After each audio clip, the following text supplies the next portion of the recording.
ദൈവനാമത്തിന് മഹത്വം. മർക്കോസിൻ്റെ സുവിശേഷം 3-ാം അധ്യായത്തിൽ അതിൻ്റെ ആരംഭ ഭാഗങ്ങളിൽ തന്നെ ഒരു വരണ്ട കൈയുള്ള മനുഷ്യൻ്റെ കാര്യം അവിടെ പറയുന്നത് നിങ്ങൾക്ക് വായിക്കാൻ കഴിയും. യേശു കർത്താവ് ദേവാലയത്തിൽ വന്നപ്പോൾ ഈ വരണ്ട കൈയുള്ള മനുഷ്യൻ അവിടെ ഉണ്ടായിരുന്നു. യേശു കർത്താവ് അവനോട് എഴുന്നേറ്റ് നിൽക്കാൻ പറഞ്ഞപ്പോൾ അവനെ അറിയുന്ന ആളുകളായിരിക്കും അതിൻ്റെ ചുറ്റും ഇരുന്നത്. അവൻ്റെ മനസ്സിൽ കൂടെ പോയൊരു ചിന്ത കാണും, ഞാൻ യേശു ക്രിസ്തുവിനെ അനുസരിക്കണോ വേണ്ടയോ? ഞാൻ എഴുന്നേറ്റ് നിന്നാൽ താൻ യേശുക്രിസ്തുവിൻ്റെ ആളായി.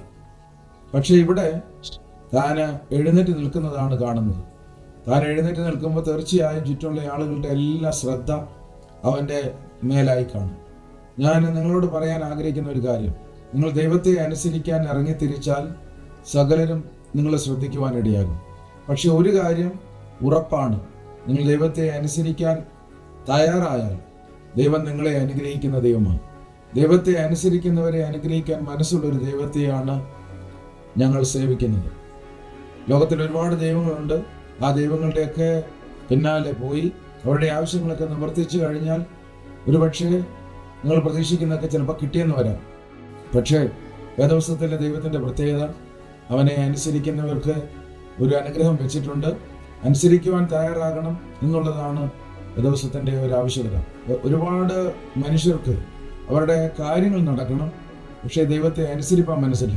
എല്ലാവരും പ്രാർത്ഥന വിഷയമൊക്കെ പറയുമ്പോൾ നിങ്ങൾ പ്രാർത്ഥിച്ച് ഞങ്ങളുടെ വിഷയത്തിന് പരിഹാരം വരുത്തിക്കാട്ടെ, നിങ്ങൾ അതിനെന്തെങ്കിലും തരാം എന്ന് പറയുന്ന രീതിയാണ്. പക്ഷേ വേദപുസ്തകത്തിൻ്റെ അതിൻ്റെ ആഴത്തിൽ ദൈവത്തെ അനുസരിക്കുന്നവർക്ക് വേണ്ടിയാണ് ദൈവം തൻ്റെ നന്മകൾ വെച്ചിരിക്കുന്നത്. അതുകൊണ്ട് എന്നെ കേൾക്കുന്ന പ്രിയപ്പെട്ടവരോട് ഞാൻ പറയട്ടെ, നിങ്ങൾ അനുസരിക്കാൻ തയ്യാറായാൽ സകലരും ഒരുപക്ഷെ നിങ്ങളെ ശ്രദ്ധിക്കും, നിങ്ങളെ നോട്ട് ചെയ്യുമായിരിക്കും.